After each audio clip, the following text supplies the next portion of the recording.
Uma boa noite, Deus abençoe a todos. Abra por favor em Romanos, capítulo 8. Livre-se do medo com amor. Diga assim: livre-se do medo com amor.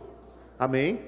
Todo tempo, todo dia, toda hora, vem algumas notícias sobre nós que podem nos levar ao medo. Em vez da gente encarar a situação, a gente tem medo da situação.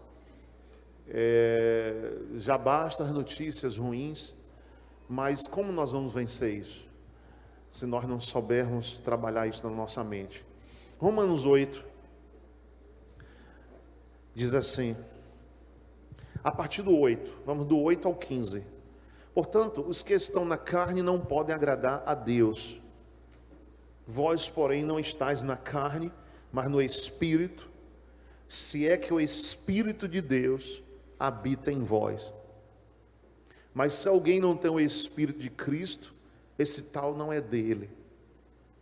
Mas se Cristo está em vós, o corpo, na verdade, está morto por causa do pecado, mas o Espírito vive por causa da justiça. Quem achou, diga amém. O 11, se o Espírito daquele que habita, daquele que dentre os mortos ressuscitou a Jesus, habita em vós. Aquele que dentre os mortos ressuscitou a Cristo Jesus, vivificará também os vossos corpos mortais, pelo seu Espírito que em vós habita. De maneira que, irmãos, somos devedores, não à carne, mas para viver segundo a carne. Pois se viverdes segundo a carne, morrereis. Mas se pelo Espírito mortificardes as obras do corpo, vivereis. Porque todos os que são guiados pelo Espírito de Deus são filhos de Deus. Pois não recebestes o espírito de escravidão, para outra vez estardes em temor, mas recebestes o espírito de adoção, pelo qual clamamos, Abba, Pai.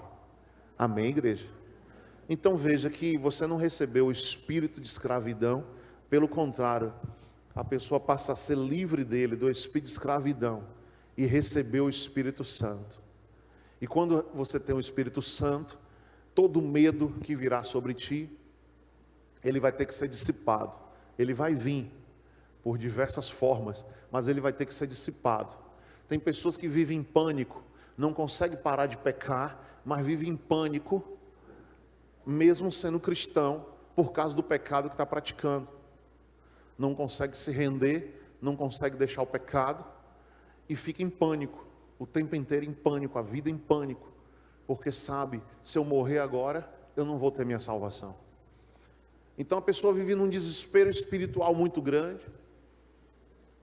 Eu não tenho, tipo assim, não tem jeito para mim, eu estou destruído, e eu não consigo me libertar, o pecado vem, eu faço de novo, pratico de novo, mas ao mesmo tempo aquela pessoa está com um terror dentro dela muito grande. Mas olha o versículo que aqui diz, o versículo está falando, de maneira que, irmãos, somos devedores, não à carne, para viver segundo a carne, o 12, mas se viver segundo a carne, morrereis, mas se pelo Espírito mortificardes as obras do corpo, vivereis.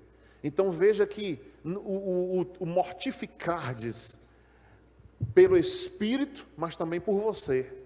Não é só o Espírito Santo que vai fazer esse milagre em você, e você entender, sumiu toda a obra da carne de mim, desapareceu como um passe de um passe mágico, uma vara mágica, tocou assim e sumiu de dentro de mim todo erro, tudo que me levava a errar, sumiu, desapareceu. Veja que é um processo de mortificar, de matar as obras da carne em você, com o poder de Deus, mas também com a sua atitude. A nossa atitude tem que ser diante de Deus como um soldado que está se exercitando o tempo todo. Deus observar isso em você, esse desejo seu de mortificar aquele erro que você fez hoje à tarde, você mortificar para não fazer amanhã de novo. Então, se Deus não vê esse esforço em você, se Deus não vê esse esforço em nós, é difícil.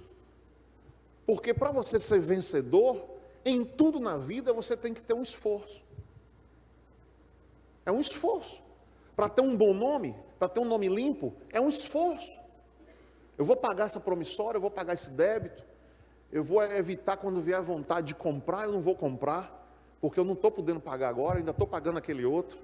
Então é um esforço, é uma luta contra você mesmo, para você ter um nome limpo. Ter um nome limpo, diante das finanças, diante das situações. Para você manter um casamento, é um esforço. É um esforço. Casamento tem minutos ali de prazer, uma relação sexual, mas tem dias, horas, meses de esforço, um com o outro, para viver bem. Horas e horas e horas de esforço, porque vão comprar junto, vão trabalhar junto, vão criar os filhos juntos, e precisa de um esforço mútuo dos dois, para ter uma situação de controle, dentro de uma residência, dentro de uma casa, o que se diz uma família. Então é um esforço, que se você não se esforçar, é briga toda hora, é confusão toda hora, é discussão toda hora, e você não está nem aí. Aquela discussão que ficava dentro de uma sala, passa os vizinhos ouvirem, passa a rua saber, passa as famílias saberem. Então é uma situação que vai piorando, porque não houve um esforço inicial, de ter toda uma estrutura de força de dizer, não é assim que Deus quer. Então tudo tem um esforço, seja no esporte, seja para ser médico, seja para ser cristão. Então por isso que a Bíblia está dizendo, mortificardes as obras do corpo. Por quê? Tua alma e o Espírito Santo habita dentro de um corpo. Habita dentro de um corpo. Não tem como você viver fora do corpo. Você só vai viver fora do corpo quando você morrer. Vai ser a vida eterna. Aí a sua alma vai estar viva sem depender mais de um corpo. Para andar, para tomar banho, tudo isso acaba. Acabou. A sua alma vai ficar viva. Mas no momento em que você habita nesse corpo, e esse corpo é pecaminoso, e essa carne é pecaminosa, e essa carne é atraída pelo erro o tempo todo, cabe a você mortificar as obras da carne. Então às vezes a pessoa diz assim, eu não consigo, eu já fiz um jejum, eu já fui na igreja, eu frequento, eu vou, e eu não consigo. Não, você vai conseguir sim, em nome de Jesus. Amém? Porque algumas pessoas conseguem, você não consegue. Você não vai ser diferente das outras, você vai conseguir sim. A Bíblia diz que Deus não faz acepção de pessoas. Deus não faz acepção de pessoas. Amém, igreja? Então diga assim, eu irei mortificar as obras do meu corpo, com o poder do Espírito Santo. Amém, gente? Então veja, vamos chegar lá no medo e vamos chegar lá no amor. Mas aqui foi muito interessante. E a questão aqui do 15, pois não recebestes o espírito de escravidão, para que outra vez estardes em temor, mas recebestes o espírito de adoção, pelo qual clamamos, Abba, Pai. O espírito de adoção, o Senhor te adotou, o Espírito Santo te adotou para tratar você. Quando alguém adota uma criança, não adota uma criança para não ter trabalho. Uma criança não é um ursinho que bota lá no canto da cama, que ursinho lindo. Uma criança vai ter trabalho. Aquela criança que foi adotada vai gerar muito trabalho. A vida toda, trabalho e gasto. Então o Espírito de Deus adotou você, Ele está disposto a ter trabalho com você. Você pode ter certeza disso. Ele não quer te deixar, Ele não quer te largar, Ele não quer te abandonar. Ele te adotou. Olha o que a Bíblia está dizendo, espírito de adoção. Um espírito de adoção. O Senhor te adotou para você ser santo, para você ser sério, para você ser uma pessoa bem-sucedida, uma pessoa abençoada e uma pessoa salva. Amém, igreja? Ele te adotou, Ele não vai te abandonar. Ele não vai te abandonar, mas precisa também Deus sentir em você que você se esforça a buscá-lo, a fazer o certo. Ainda que você erre, meu Deus, um dia eu me livro disso. Um dia eu me livro disso, eu me livro. Pai, eu errei mais uma vez, mas eu me livro dessa situação. Deus vai ver esse esforço em você. Quem está disposto a mostrar a Deus esse esforço? Eu vou me esforçar para fazer o certo. Diga glória a Deus. Então não é esse espírito de temor que vai estar rondando você. Esse medo de você perder a salvação, esse medo de você não agradar a Deus, esse medo de você fugir de Deus. Não, pelo contrário, Deus não deu a nós um espírito de covardia. Olha em 2 Timóteo, vá a Romanos até o final da Bíblia que você vai encontrar. De Romanos para o final. 2 Timóteo, capítulo 1. Por este motivo, no 1:6, eu te exorto que despertes o dom de Deus que há em ti, pela imposição de minhas mãos, das minhas mãos. Olha a oração de imposição de mãos, o que faz na vida de uma pessoa.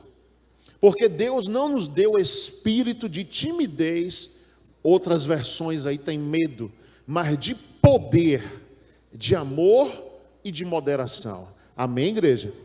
Esse é o espírito que nós recebemos de Deus, o espírito de poder, não o espírito de medo. O espírito de poder, o espírito de moderação, tem situações que nós precisamos ter moderação. O espírito de sabedoria é o espírito perfeito, é o espírito de Deus que vem sobre a tua vida. Esse espírito é o que vem da parte de Deus. Portanto, não te envergonhes do testemunho do nosso Senhor, nem de mim, que sou prisioneiro seu. Antes, participa comigo das aflições do Evangelho, segundo o poder de Deus, que nos salvou e chamou com uma santa vocação, não segundo as nossas obras, mas segundo o seu próprio propósito e a graça que nos foi dada em Cristo Jesus, antes nos tempos eternos, e que agora se manifestou pelo apreciamento de nosso Senhor Cristo Jesus, o qual destruiu a morte e trouxe à luz a vida e a imortalidade pelo Evangelho, do qual fui constituído pregador, apóstolo e mestre. Dizendo aqui o apóstolo Paulo, uma carta a 2 Timóteo.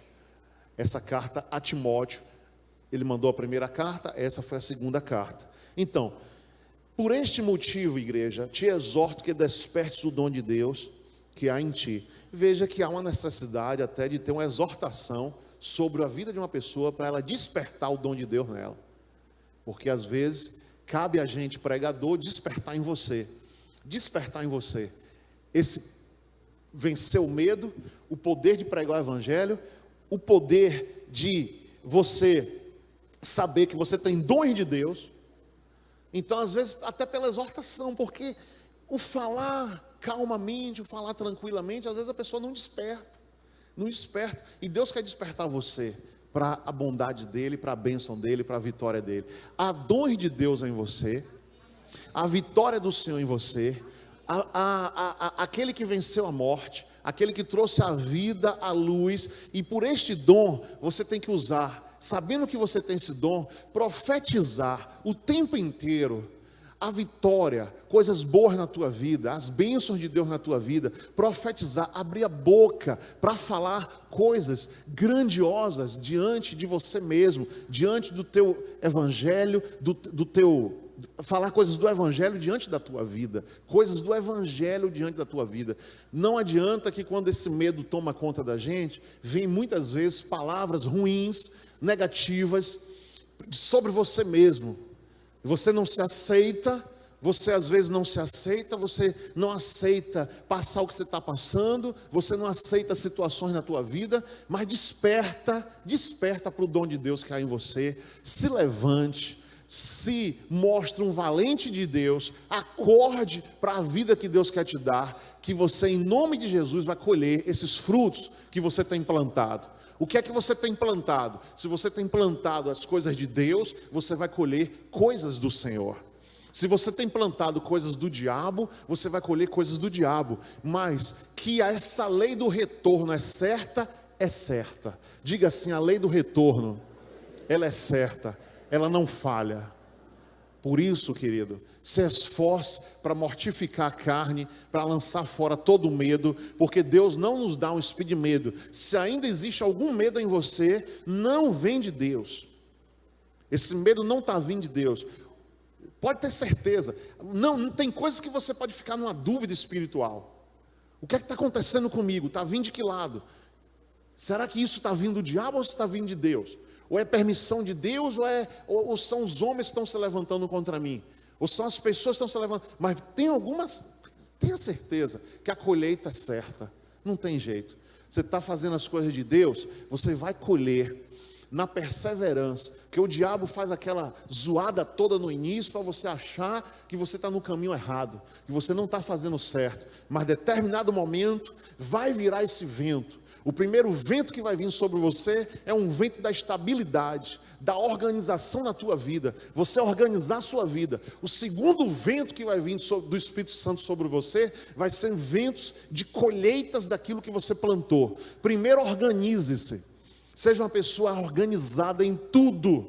Anote tudo, tenha tudo escrito, tenha tudo certo. Coloque a oração diante de Deus e lance fora todo o medo que vier a partir disso. Tenha isso como uma vontade central na tua vida, que Deus vai te abençoar poderosamente. Levanta gente de tudo que é lugar, em volta de você, mas tenha certeza, eu estou fazendo o certo. E o certo eu vou colher. Eu estou plantando o certo e o certo eu vou colher. Eu estou plantando a palavra de Deus e a palavra de Deus eu vou colher. Eu estou plantando a coragem e a coragem eu vou colher. Quanto mais medo, o remédio de medo vai ser mais medo.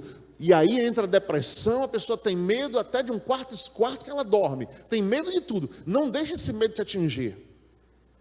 É a arma número 1 do diabo, é o medo na vida das pessoas. E o verdadeiro amor, o amor de Deus, e aquele que diz assim, eu não devo nada, eu não tenho medo de você, diabo. E eu não vou ter medo desse medo. Eu vou receber de Deus a bênção do Senhor, em nome de Jesus. Vamos ler um outro texto? Então, leia comigo aí 2 Timóteo 1,7. Porque Deus, diga comigo, porque Deus não nos deu o espírito de timidez, mas de poder, de amor e de moderação. Amém, igreja? Aplauda ao Senhor Jesus. Ele te deu o espírito de poder, não foi de medo. Vamos ver em 1 João. 1 João, a partir do capítulo 4. Acompanhe no teu smartphone ou na Bíblia escrita, como você achar melhor. 1 João 4, do 7 ao 10. Amados, amemo-nos uns aos outros, pois o amor é de Deus. Quem ama é nascido de Deus e conhece a Deus. Aquele que não ama não conhece a Deus, porque Deus é amor. Nisto se manifestou o amor de Deus para conosco, em que Deus enviou seu Filho unigênito ao mundo, para que por meio dele vivamos. Nisto está o amor, não em que nós tenhamos amado a Deus, em que Ele nos amou e enviou seu Filho como propiciação pelos nossos pecados. Esse texto 4:10 está nos referindo a essa situação.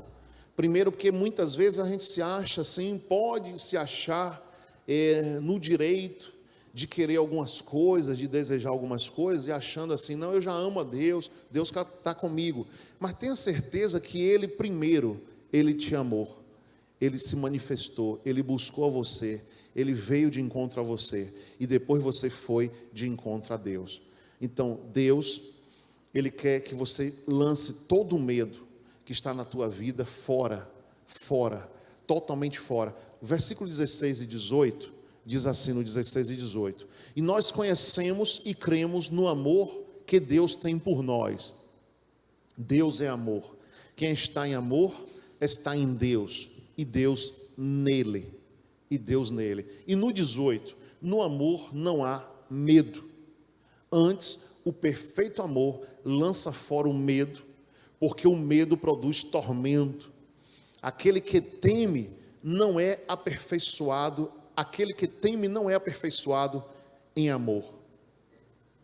Então veja que disputa vai haver no seu corpo, vai haver na sua carne, medo e amor. Enquanto você continua temendo, esse amor não vai ser aperfeiçoado. Ele não vai conseguir ser aperfeiçoado em você. O verdadeiro amor de Deus. Muitas vezes se discute essa situação porque algumas doutrinas, algumas igrejas, alguns pregadores pregam mais a justiça do que o amor. e fala mais a justiça do que o amor. A gente não tem como separar duas coisas. É como o dia, a tarde e noite. Tudo é de Deus. Mas se o sol se põe, vira noite. Tem momentos que a justiça de Deus prevalece em situações. Mas não quer dizer que Deus não ama. Não quer dizer que Deus não tem amor. E não quer dizer que na vida daquela pessoa também não tem amor. Não tem amor. Porque a verdadeira justiça, a partir do momento que ela é feita e que há uma correção, aí que tem lugar o verdadeiro amor. Não tem como com coisas erradas. Por que é que existe justiça? Para corrigir o quê? Coisas erradas.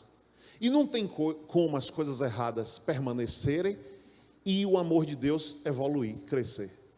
Não tem como. A justiça vem, primeiro, para colocar as coisas em ordem. E quando as coisas acontecem, estão em ordem, aí vai aperfeiçoar o amor. Não tem como. Então, às vezes as pessoas dizem, Deus não ama, você não ama, meu irmão, você não ama, por que você fez isso? Por que você tomou aquela atitude? Porque é necessário para corrigir as coisas. Nas coisas de Deus há ordem e decência, não pode haver bagunça. Então, na ordem e na decência, aplica-se a justiça, que é necessária para que o amor venha mais forte ainda sobre aquela pessoa, sobre aquelas vidas, sobre aquela situação. Então, você não pode confundir essas coisas de que, por que está agindo assim? Cadê o amor de Deus? Não confunda. Então, no amor não há medo. Antes, o perfeito amor lança fora o medo, porque o medo produz tormento. Aquele que teme não é aperfeiçoado em amor. Então, veja que parece até que assim, como o amor cura o tormento, mas ele cura. Ele cura. E quando uma pessoa está em tormento, às vezes ela se sente culpada. Será que ela está passando aquela tribulação por esse sentimento de culpa? O que é que está acontecendo? Porque ela está com medo. Está com medo dela mesma? Está com medo da situação? Está com medo das ameaças? Está com medo do que ela fez? Está com medo de quê? Então, há situações que não vêm para andar corretamente junto. Vai ter que primeiro vir a serenidade. Quando vem a serenidade, sai o tormento, a consciência está tranquila. Aí o amor forte de Deus vem. Não tem como misturar. Não tem como misturar. Outro texto aqui para a igreja, João 17.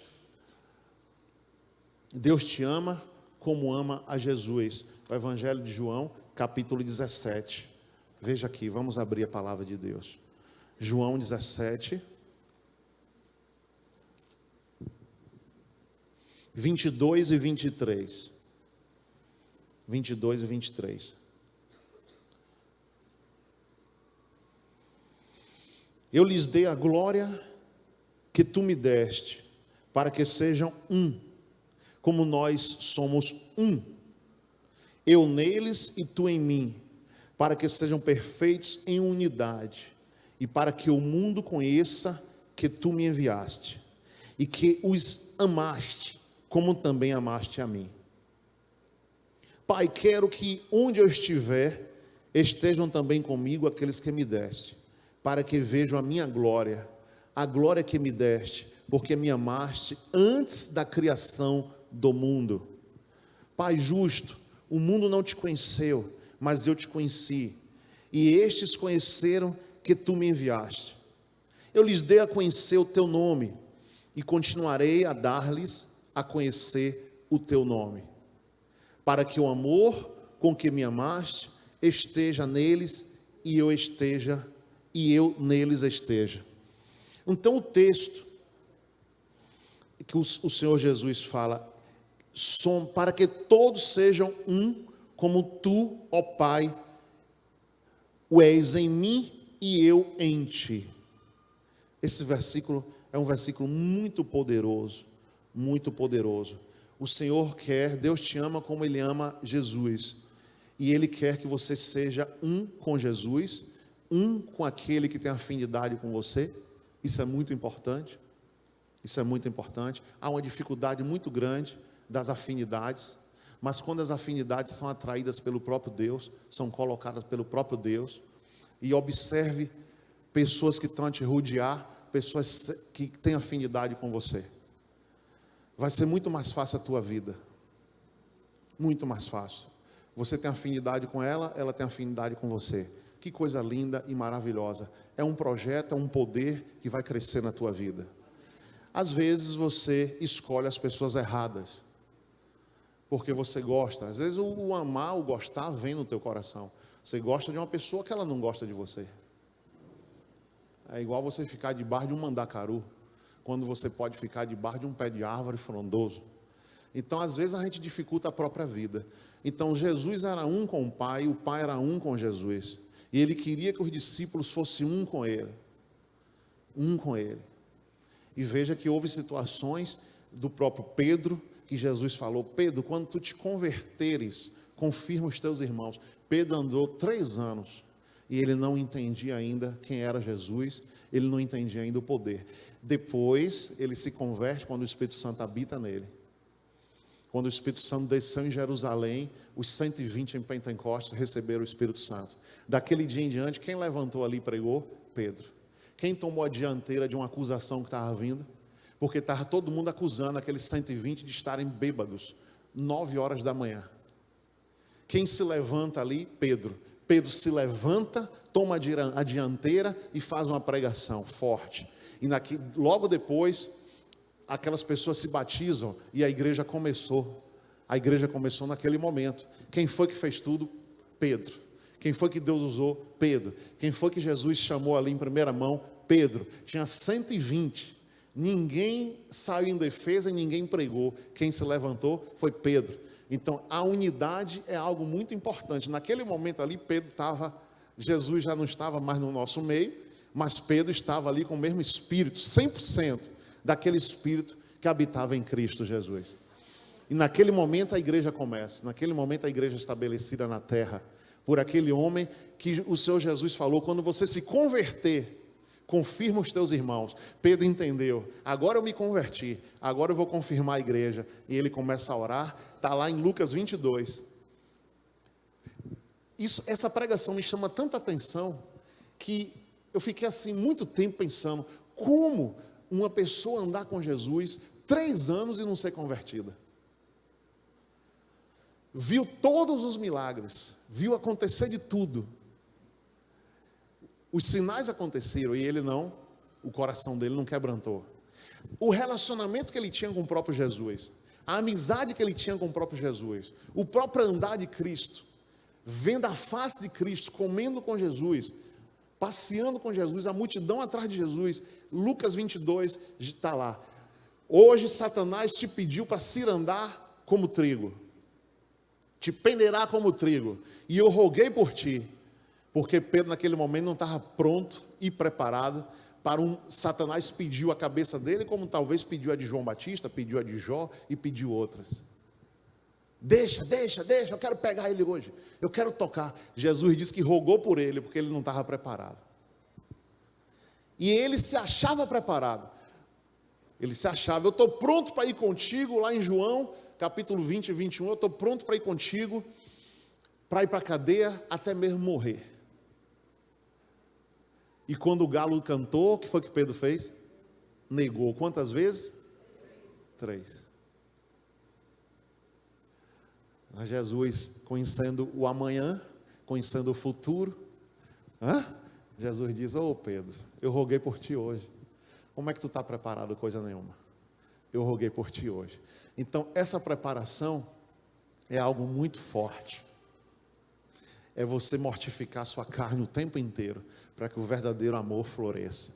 É o tempo todo, é o tempo todo, é o tempo todo, é o tempo todo. De vez em quando você pode assim, como Jesus, citando o próprio Jesus, ele entrou no templo, e o que foi que Jesus fez no templo? Empurrou todas as casas que estavam vendendo, as bancas que estavam vendendo animais. Ele teve um momento de ira. Jesus derrubou tudo. Mas ele disse: a minha casa será transformada em casa de oração.